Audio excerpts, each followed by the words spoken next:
नमस्कार बच्चों।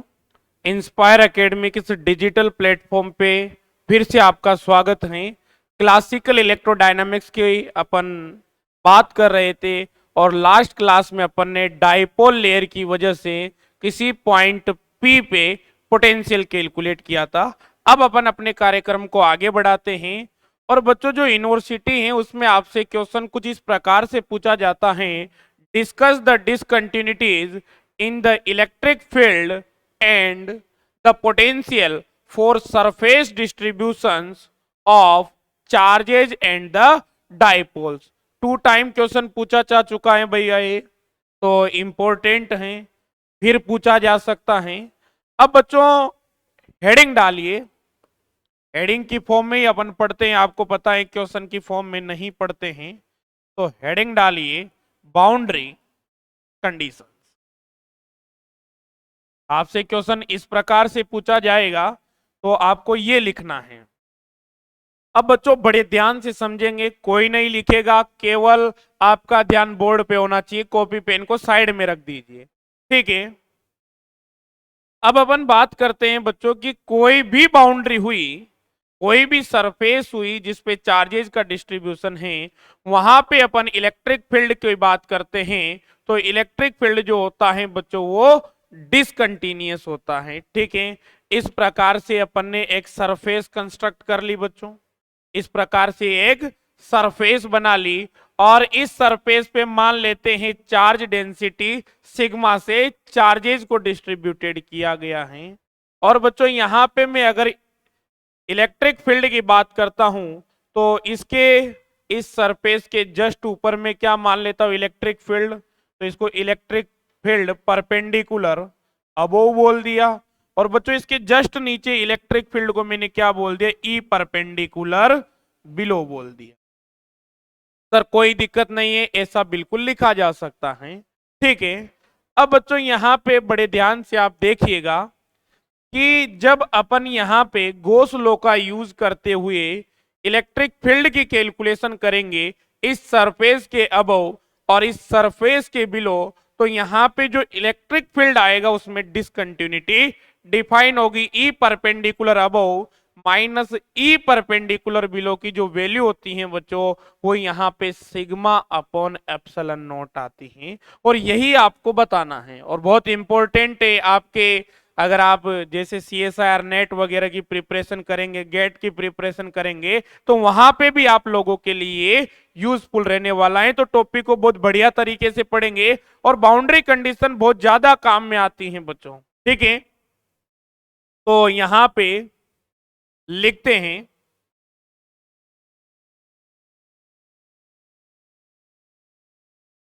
To prove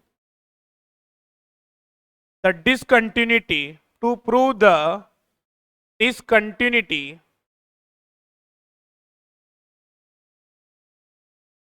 in electric field, in electric field and potential, to prove the discontinuity in electric field and the potential, we construct a surface which have uniform charge density, which have uniform charge density, charge density sigma, जो कि charge density sigma रखती है बच्चों। तो यहां पे इस प्रकार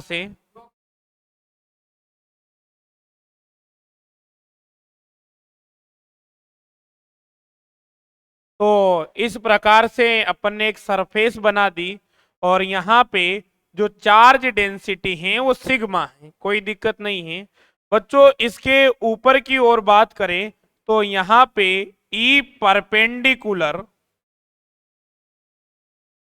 अबो आपने लिख दिया बच्चों, और यहां पे आप लोगों ने लिख दिया ई परपेंडिकुलर बिलो। ठीक है, इसमें आपको कोई दिक्कत नहीं है बच्चों। यहां पे अपन यूनिट वेक्टर एन कैप लिख देंगे भाई। जो आप जानते हैं जो एरिया एलिमेंट होता है उस एरिया की वेक्टर की जो डायरेक्शन होती है वो क्या होती है, प्लेन से परपेंडिकुलर होती है। यहाँ पे नीचे की ओर देखेंगे तो नीचे की ओर आएगा।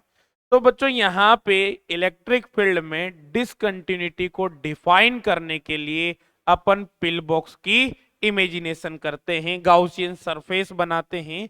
आप लोगों को मैंने सिखाया है आप पिल बॉक्स भी बना सकते हैं बच्चों यहाँ पे, और आप सिंपल यहाँ पे सिलिंड्रिकल गाउसियन सरफेस भी बना सकते हैं, आपकी अपनी चॉइस है।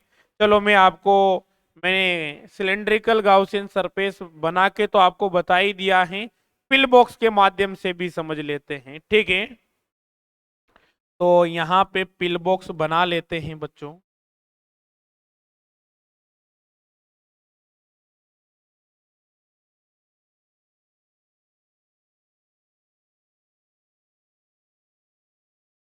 थोड़ा सा ये बड़ा बन गया है, एक सेकेंड।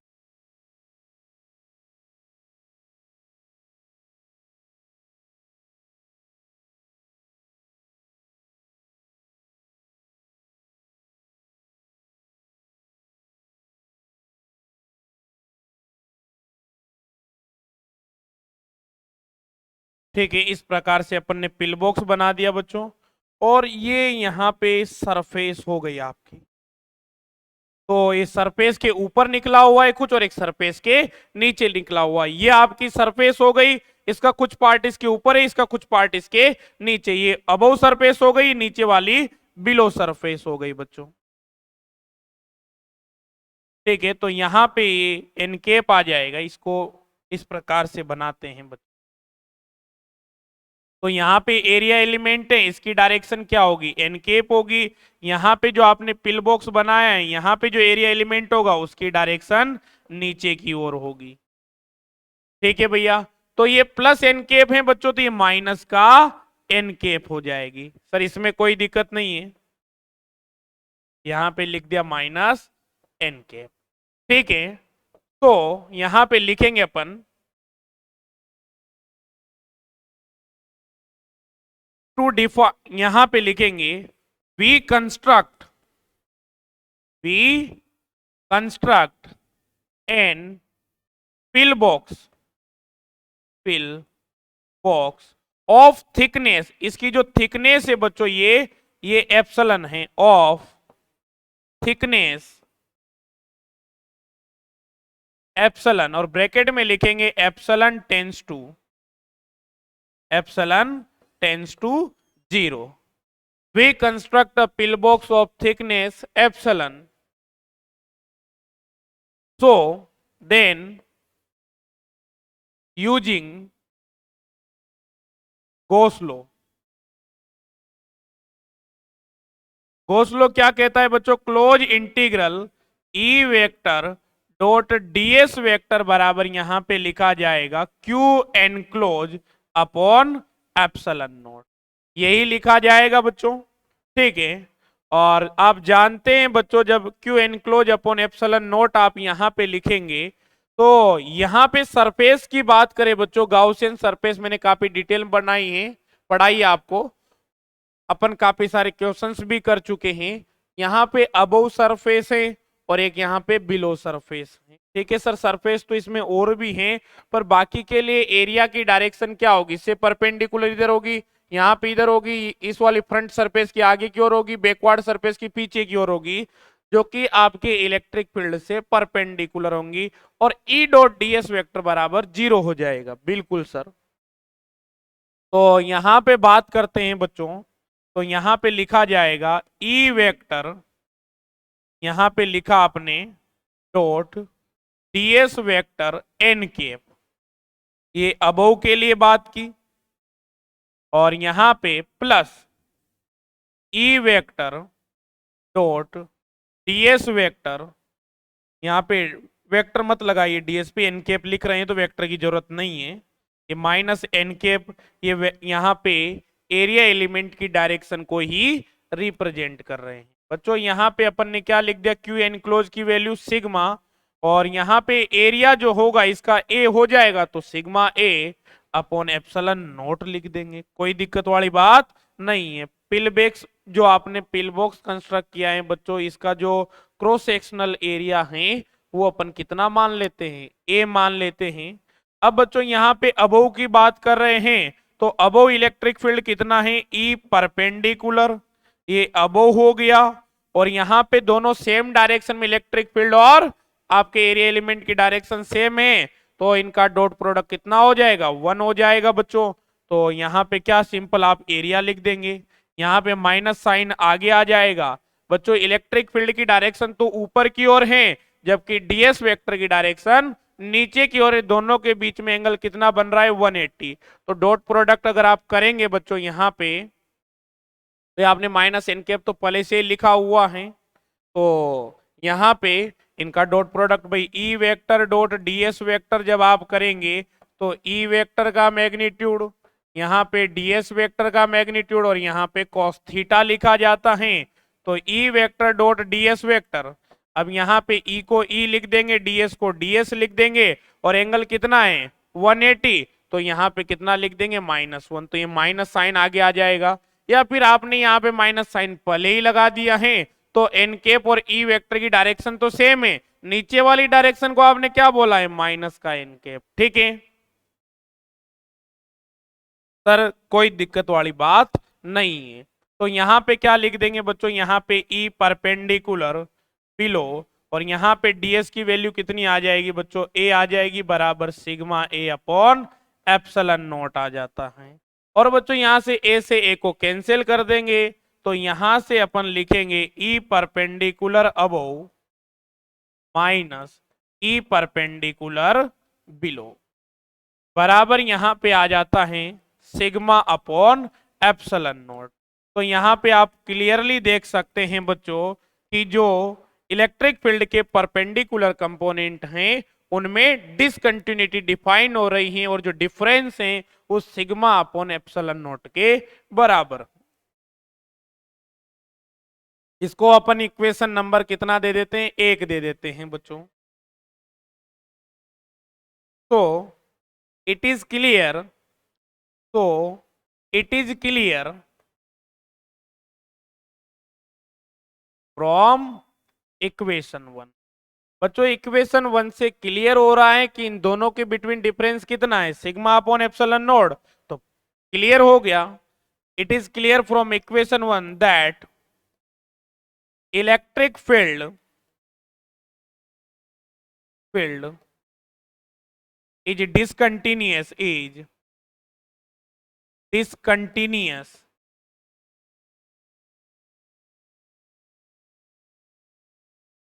at boundary. ओके बच्चों, और बच्चों यहां पे ऐसा आपने लिखा हुआ है, ये इलेक्ट्रिक फील्ड का कौन सा कंपोनेंट है, परपेंडिकुलर कंपोनेंट है। सिंस वी नो दैट, क्योंकि आप बच्चों क्वेश्चन को ध्यान से पढ़िएगा, आपको पोटेंशियल के में भी डिसकंटिन्यूटी डिफाइन करती है, तो कोई दिक्कत नहीं है सर, डिफाइन कर देंगे।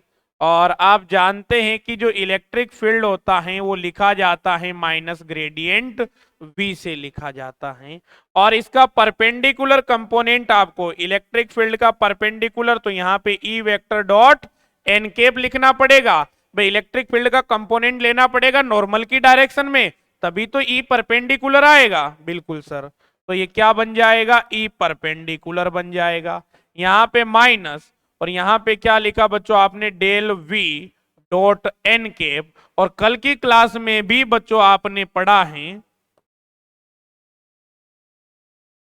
कल की क्लास में भी आपने पढ़ा है कि del V dot n cap है या del phi dot n cap है, इसको आप क्या लिखेंगे, del V upon del n लिखेंगे। ठीक है, and that is our equation number 2 from equation 1 and 2।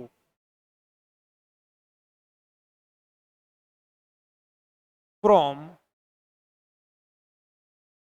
Equation 1 and equation 2। समीकरण 1 और 2 से बच्चों अपन क्या लिख सकते हैं, यहां पे ध्यान से देखिएगा बच्चों, यहां पे लिखा अपन ने E perpendicular,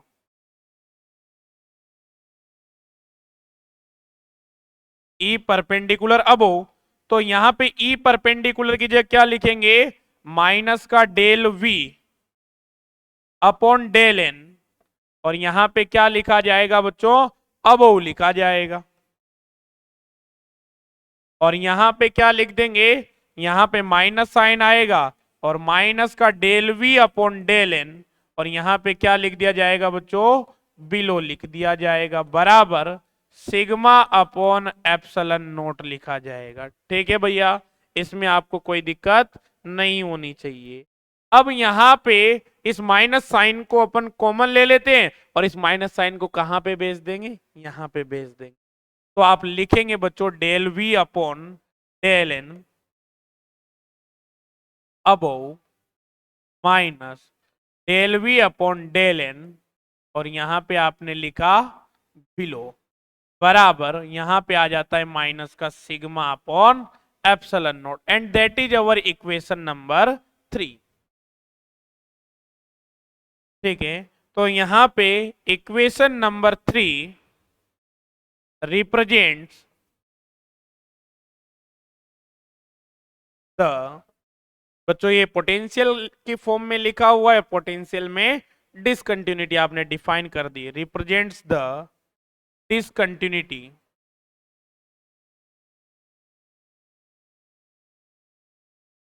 into potential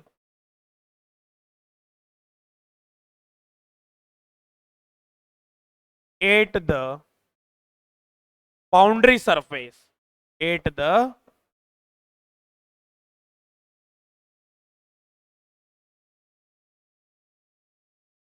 surface. ठीक है, तो कर लीजिए बच्चों नोट।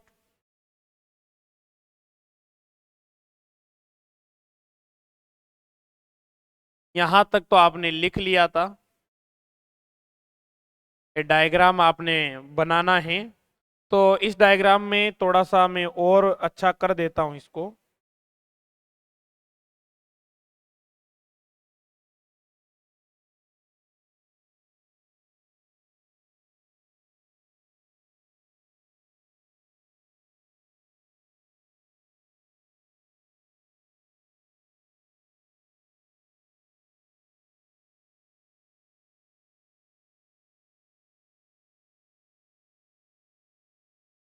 ठीक है, ये अपनी सरफेस है, इतना ही बना लीजिए आप।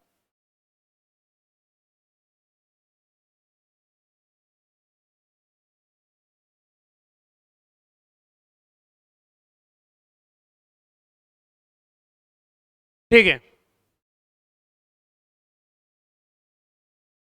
ये डायग्राम बना लीजिए।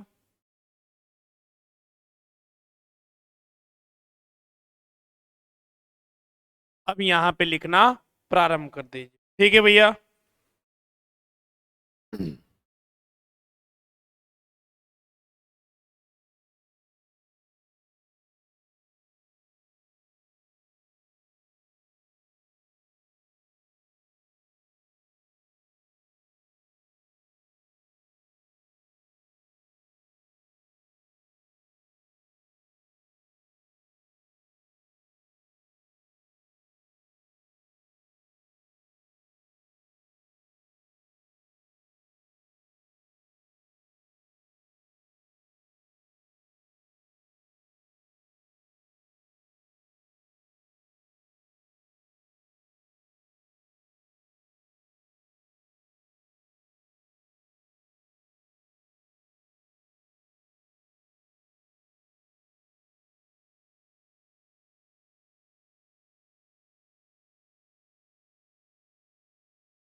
कर लीजिए भाई नोट।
करो भाई नोट।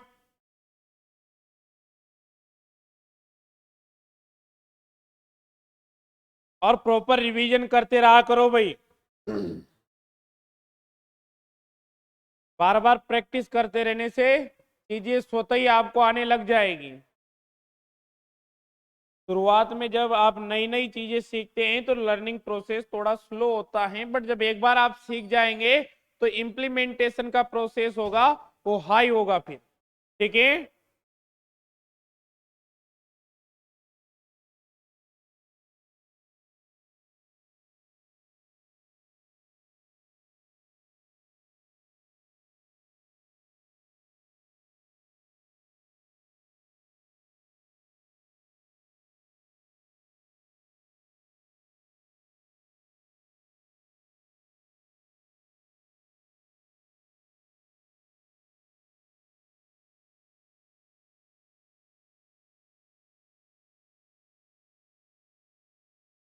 अब बच्चों बहुत सी बार अपने से इलेक्ट्रोस्टैटिक एनर्जी कैलकुलेट करवा ली जाती है। आपसे एक क्वेश्चन पूछा जाएगा, calculate the expression of energy for a electric field of a continuous charge distribution. तो कहने का मतलब है कि कंटिन्यूअस चार्ज डिस्ट्रीब्यूशन की वजह से जो इलेक्ट्रिक फील्ड डिफाइन होता है उसके लिए आपको एनर्जी का कैलकुलेशन करना है। तो आप लोगों ने पोटेंशियल एनर्जी के बारे में अपनी स्कूलिंग के दौरान पढ़ा होगा, ग्रेजुएशन के दौरान पढ़ा होगा। तो बच्चों जो पोटेंशियल एनर्जी होती है और उसे आप ज्यादा बढ़िया बोलना चाहे तो इलेक्ट्रोस्टैटिक एनर्जी। ठीक है, तो हेडिंग डालिए। और ये क्वेश्चन भी यूनिवर्सिटी के एग्जाम में पूछा गया है। तो यहाँ पे electrostatic energy, electrostatics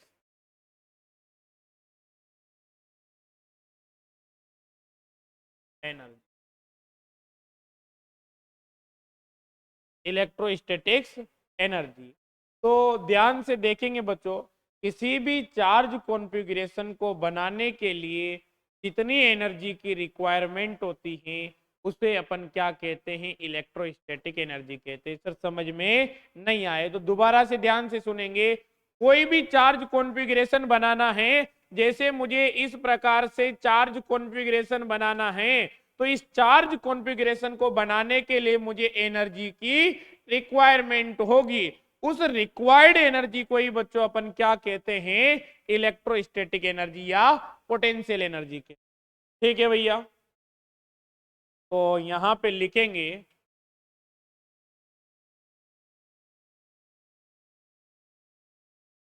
to make a charge configuration, ऐसे लिखिए द एनर्जी रिक्वायर्ड, यहां पे लिखेंगे the energy required to ensemble.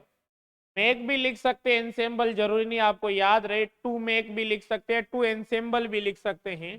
To ensemble या ओब्लिक लगा के लिख देंगे, make a charge configuration, a charge configuration,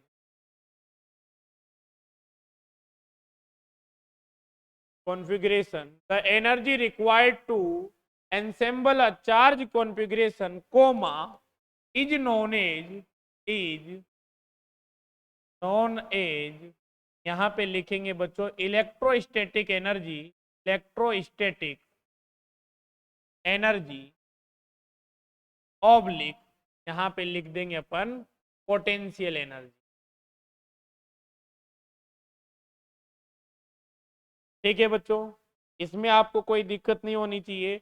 और आप पोटेंशियल एनर्जी की जो डेफिनेशन होते हैं बच्चों बखूबी आप जानते हैं। ठीक है, तो अपन वर्क डन यहाँ पे लिख लेते हैं। जो वर्क डन होगा किसी भी चार्ज कॉन्फ़िगरेशन को बनाने के लिए, जो आपका वर्क डन होता है बच्चों वही किसके बराबर होता है, इलेक्ट्रोस्टैटिक एनर्जी के बराबर होता है। तो इसको लिख लीजिए, फिर लिखवाऊंगा आपको।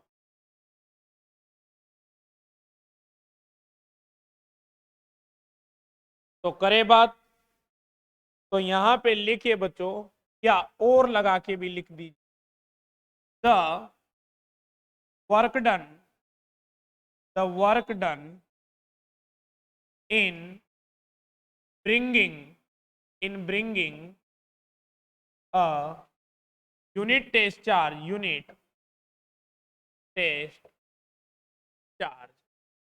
the work done in bringing in the work done in bringing a unit test charge, किसी भी कोई भी आपका टेस्ट चार्ज है बच्चों, उसको इन्फिनिटी से किसी पॉइंट पी पे किसी इलेक्ट्रिक फील्ड में लेके आ रहे हैं बच्चों, तो आपको कुछ वर्क करना पड़ेगा। वो वर्क ही बच्चों पोटेंशियल एनर्जी की फॉर्म में या इलेक्ट्रोस्टैटिक एनर्जी में स्टोर्ड होता है। ठीक है, तो the work done in bringing a unit test charge from infinity to a point P, to a point P in a electric field, comma opposite to the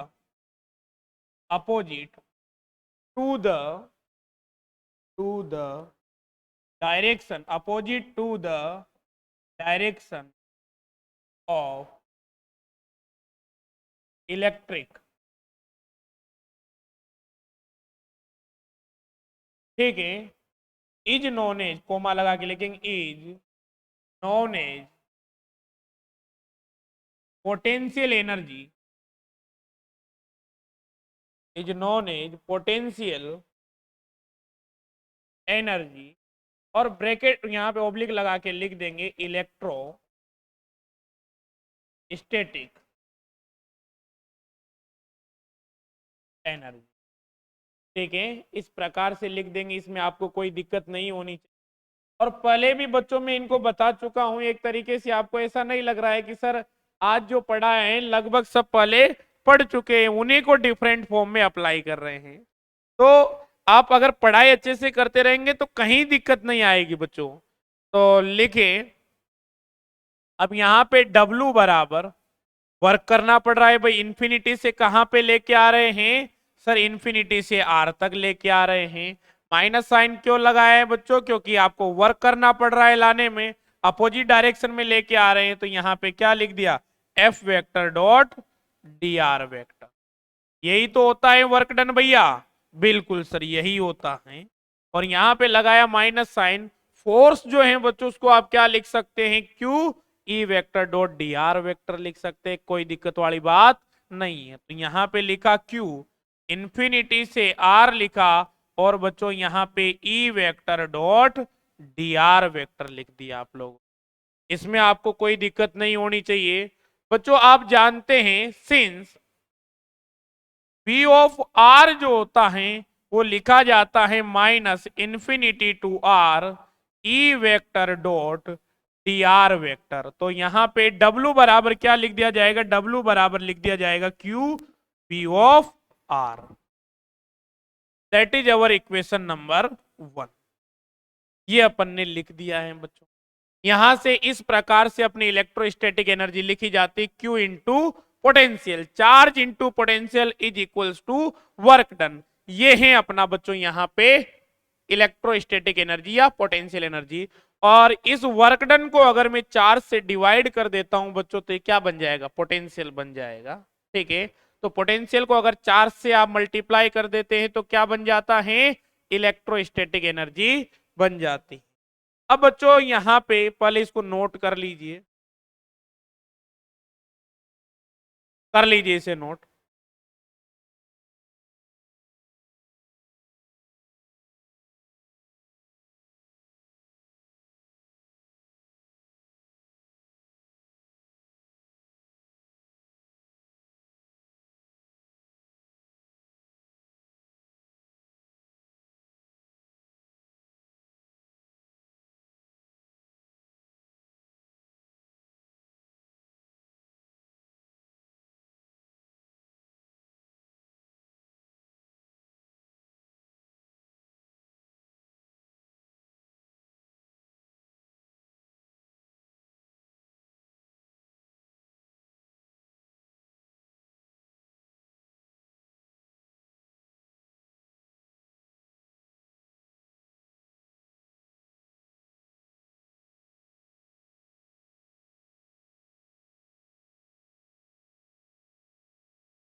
लिख लिया भाई यहां तक?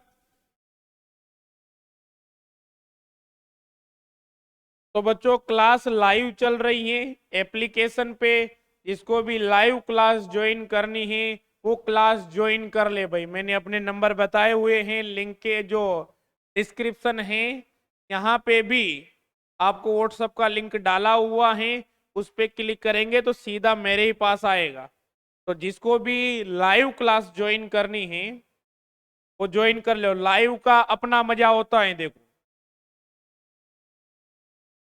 आपकी और हमारी इंटरेक्शन बनी रहनी चाहिए।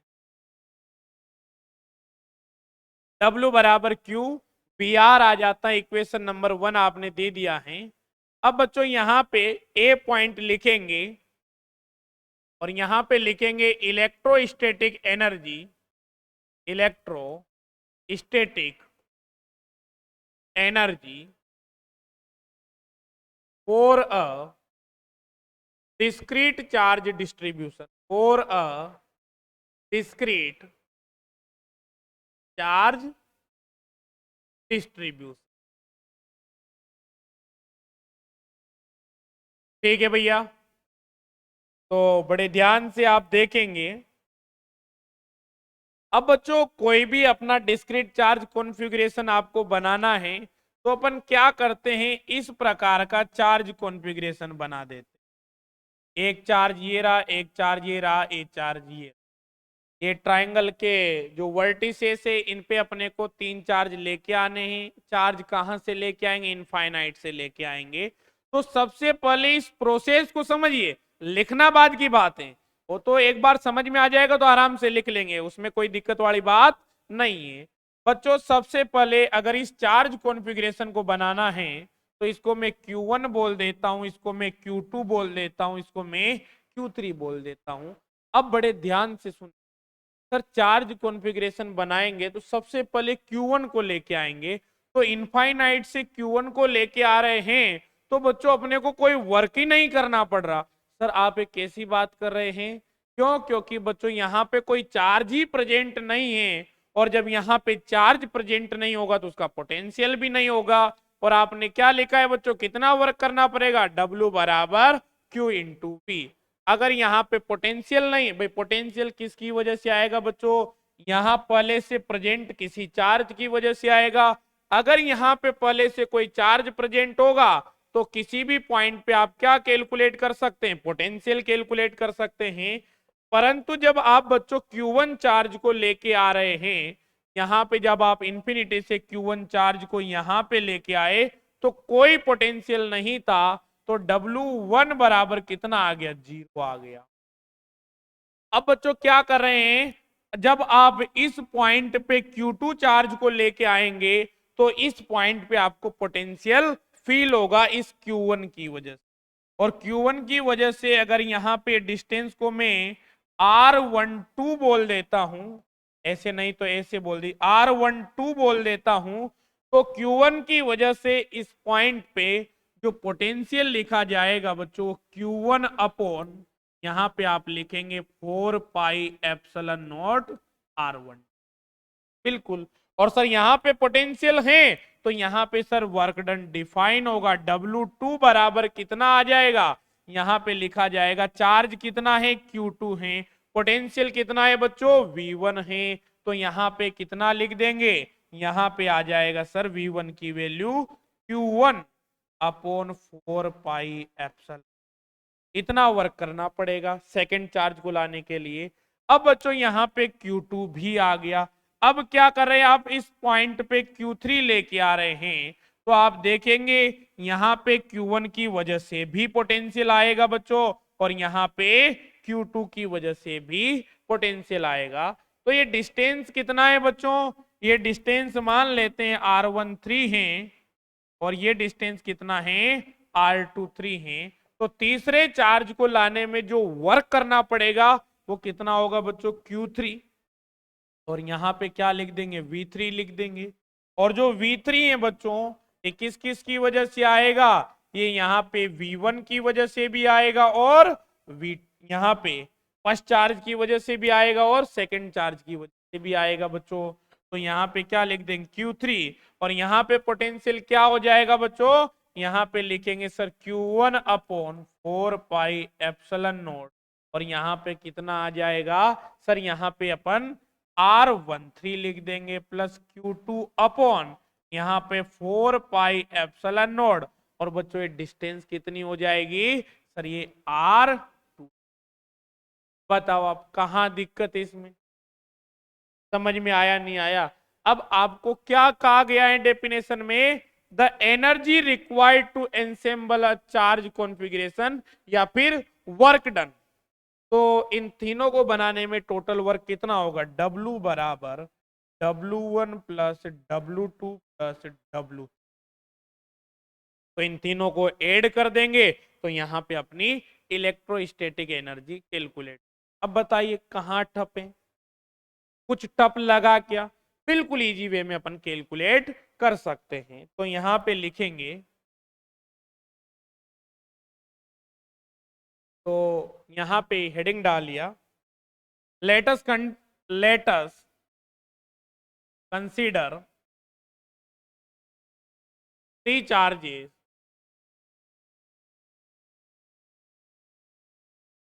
Three charges Q1 Q2 at the vertices of at the vertices of triangle। और बच्चों कुछ भी याद नहीं करना है, ना थ्योरी रटनी पड़ती है फिजिक्स में कभी, ना किसी चीज को याद करना पड़ता है, सब चीजें स्वतः ही होती हैं बच्चों, बस कॉन्सेप्ट माइंड में सेट होना चाहिए। अब अपने को पहले से ही पता है कि अपने को ये बनाना है, यहाँ पे ट्राइंगल की वर्टिसेस पे लेके आना है।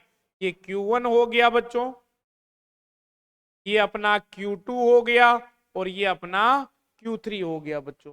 तो ये डिस्टेंस अपन R12 डिफाइन कर देते हैं, इसको अपन R23 डिफाइन कर देते हैं, और इसको अपन R13 डिसाइड कर देते हैं। ठीक है, इसमें कोई दिक्कत नहीं है। अब यहाँ पे अपन वर्क डन लिख देते हैं। तो यहाँ पे the work done, the work done to bring, अब यहीं से लिख रहे हैं सब कुछ, चार्ज Q1, तो W1 बराबर लिखा जाएगा Q1 इंटू वी, और यहां पे V कितना हो जाएगा बच्चों, 0 हो जाएगा, Q1 इंटू 0। तो W1 बराबर यहां पे आ जाएगा। ठीक है बच्चों, अब इसको अपन दे देते हैं, ऊपर कितना इक्वेशन नंबर दे दिए थे अभी तक अपन 1, इसको अपन दे दिए इक्वेशन नंबर 2, और इक्वेशन 1 से ही लिखा है बच्चों। ठीक है, आगे बढ़ते हैं सर। अब क्या करेंगे, लिखेंगे सेकेंड एरो लगा के, द वर्क डन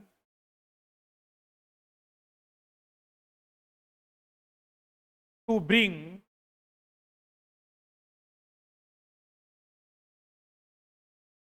चार्ज, यहां पे लिखेंगे Q2। जब Q2 को लेके आएंगे बच्चों तो Q1 की वजह से यहां पे पहले से ही पोटेंशियल डिफाइन हो जाएगा, कोई दिक्कत नहीं है सर। यहां पे लिख दिया W2 बराबर, यहां पे Q1 लिखा बच्चों आपने, और यहां पे कितना आ जाएगा, यहां पे V1 की वजह से पोटेंशियल डिफाइन हो जाएगा, तो Q1, और यहां पे आ जाएगा बच्चों, और यहां पे Q2 लिखेंगे, दिस इज Q2, और यहां पे Q1 upon 4 pi epsilon not, और यहां पे क्या लिख देंगे बच्चों, यहां पे डिस्टेंस R12 लिख देंगे। तो यहां पे 1/4 पाई एप्सिलॉन नॉट, और यहां पे Q1 Q2 अपॉन, यहां पे कितना आ जाएगा, R12 आ जाएगा, W2 ये लिख दिया, और इसे आप क्या दे देंगे बच्चों, समीकरण नंबर 3 दे देंगे। सर कोई दिक्कत ही की बात नहीं है। अब बच्चों अपन यहीं पे लिख लेते हैं, चलो चलो नीचे ही लिख ले। अब लिखते हैं बच्चों यहां पे, the work done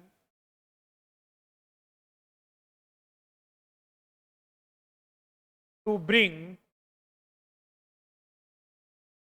the charge Q3। और जब आप Q3 को लेके आएंगे बच्चों तो आप पहले से Q1 और Q2 की वजह से पोटेंशियल डिफाइन होगा, तो यहाँ पे लिखेंगे W3 बराबर कि Q3 लिखा आपने और यहाँ पे V1 प्लस V2 की वजह से पोटेंशियल डिफाइन होगा। तो यहाँ पे बच्चों आपने Q3 लिखा और यहाँ पे आ गया Q1 upon 4 pi epsilon not R13 plus यहाँ पे आपने लिखा Q2 अपॉन यहाँ पे 4 पाई एप्सिलॉन नॉट R और यहाँ पे लिखा 2। इस प्रकार से आपने लिख दिया है। This is the value of W। ठीक है, अब यहाँ पे बच्चों सबको ऐड, इसको और ज्यादा बढ़िया लिखना चाहे तो 1/4 पाई एप्सिलॉन नॉट को आप कॉमन ले लीजिए बच्चों और यहाँ पे Q1 Q3 अपॉन R13 लिख देंगे प्लस यहाँ पे Q2 Q3 अपॉन R23 लिख देंगे। ठीक है भैया, और यहाँ पे हो गया अपना W। इसमें भी कोई दिक्कत नहीं है और ये अपने लिख दी बच्चों इक्वेशन नंबर 4। ठीक है बच्चों, तो इलेक्ट्रोस्टैटिक एनर्जी, इलेक्ट्रोस्टैटिक एनर्जी की जब बच्चों अपन बात करते हैं तो यहां पे लिखेंगे W बराबर, इसको E से भी डिफाइन कर देते हैं बच्चों और आप E से भी डिफाइन कर देते हैं, E और W एक ही बात है।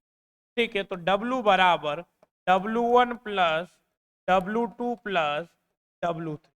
तो यहाँ पे लिखेंगे W बराबर, यहाँ पे W1 W2 W3 की वैल्यू तो ये तो 0 है, W2 की वैल्यू कितनी है बच्चों सर 1/4 पाई एप्सिलॉन नॉट और यहाँ पे कॉमन ले लेते हैं तो सभी में ही कॉमन है बच्चों और यहाँ पे है Q1 Q2 अपॉन R12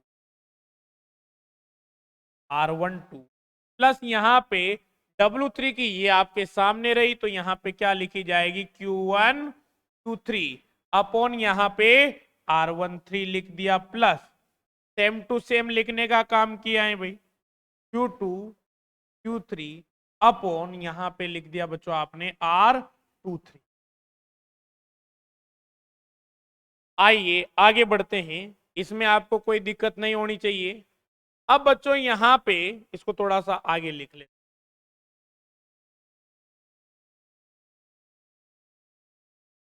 अब बच्चों इसको एक साथ समराइज फॉर्म में लिखें तो W बराबर यहां पे 1/4 पाई एप्सिलॉन नॉट को आपने बाहर निकाल दिया।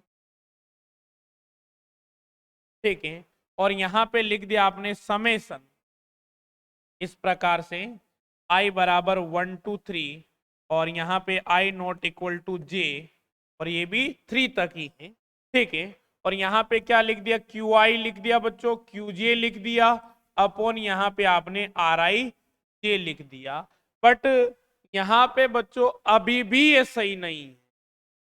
सही कैसे नहीं है, क्योंकि बच्चों जब आप यहाँ पे ओपन करेंगे तो Q1 Q2 भी लिखेंगे और जब J से ओपन कर रहे होंगे तो यहाँ पे I की वैल्यू एक बार 2 आ जाएगी और J की वैल्यू 1 आ जाएगी। तो Q1 Q2 वाला टर्म भी आ गया और Q2 Q1 वाला भी टर्म आ गया और दोनों एक ही तो बात है। यहाँ पे तो एक ही भाई Q1 Q2 लिख दो या Q2 Q1 लिख दो, बट यहाँ पे जब आप इसको ओपन करेंगे बच्चों तो यहाँ पे टर्म 6 टर्म आएंगे टोटल। कितने टर्म आएंगे 6 टर्म आएंगे, जबकि यहां तो टर्म कितने हैं 3 ही है।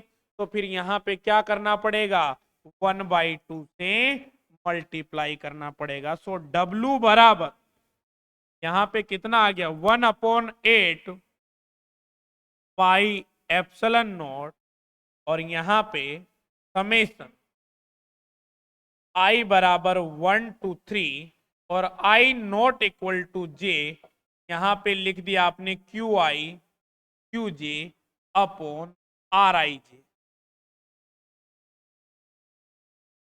ये वर्क डन डिफाइन हो जाता है। That is our equation number 5। Note कीजिए भैया इसे।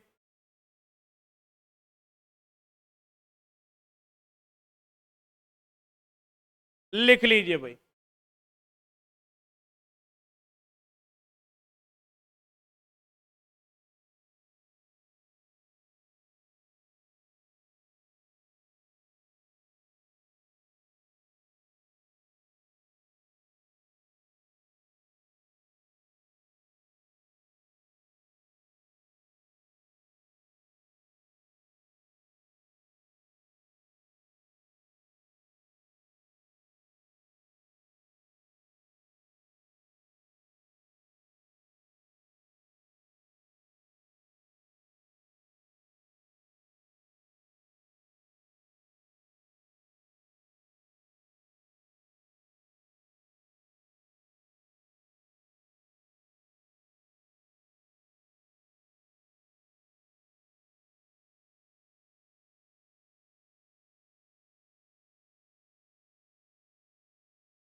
केस क्या कह रहा है?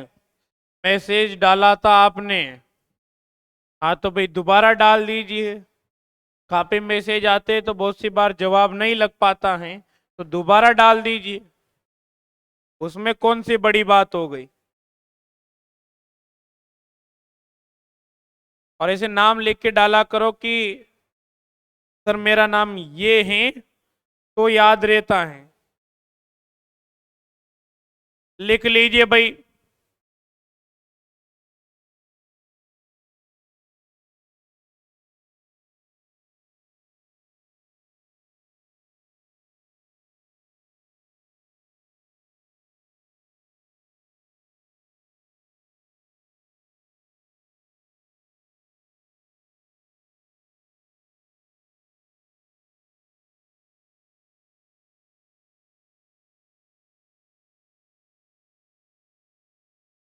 लिख लीजिए।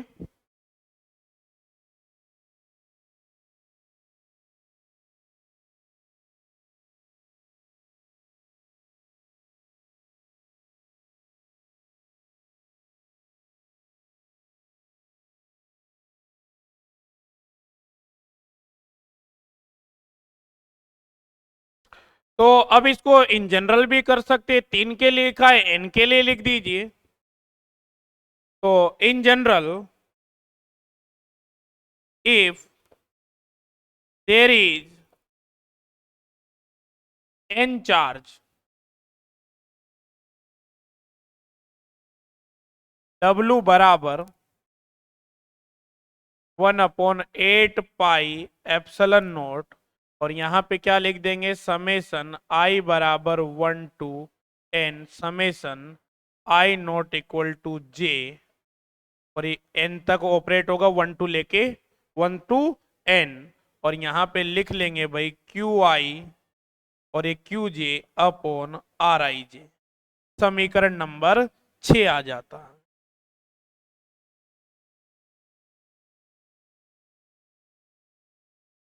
ठीक है बच्चों।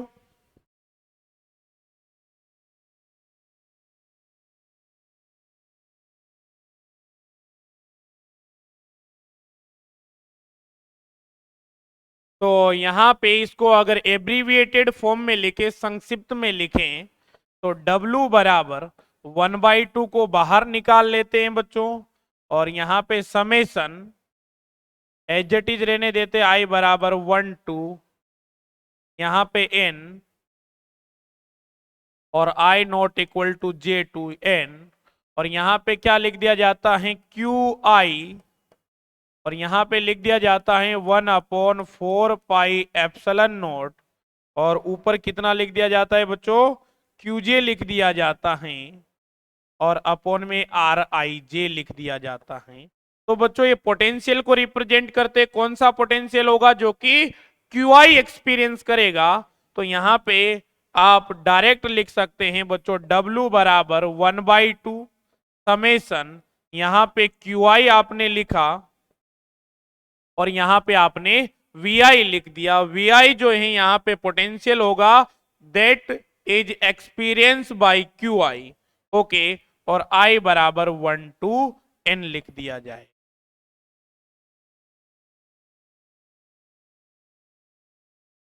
ठीक है, इस पे भी लगा लीजिए MTR भाई, और इक्वेशन नंबर 7 दे दीजिए इसको।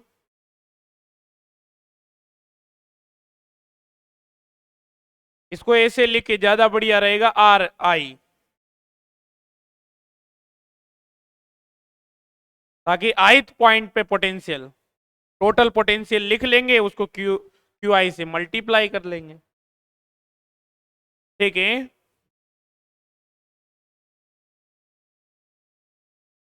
और बाकी अपन कंटिन्यूस चार्ज डिस्ट्रीब्यूशन के लिए इलेक्ट्रोस्टैटिक एनर्जी है, उसे कल पढ़ेंगे भाई। राधे राधे, कर लीजिएगा इसे नोट। तो क्लास एप्लीकेशन पे चल रही है लाइव, आप ज्वाइन कर सकते हैं भाई। ठीक है, और अपने कॉलेज में, जिस भी कॉलेज में आप पढ़ते हैं, अपने दोस्तों को, अपने जो व्हाट्सएप ग्रुप्स हैं उनमें यूट्यूब के जो अपने डेमो लेक्चर्स हैं इनके लिंक जरूर प्रोवाइड करा दिया करो। ठीक है भैया।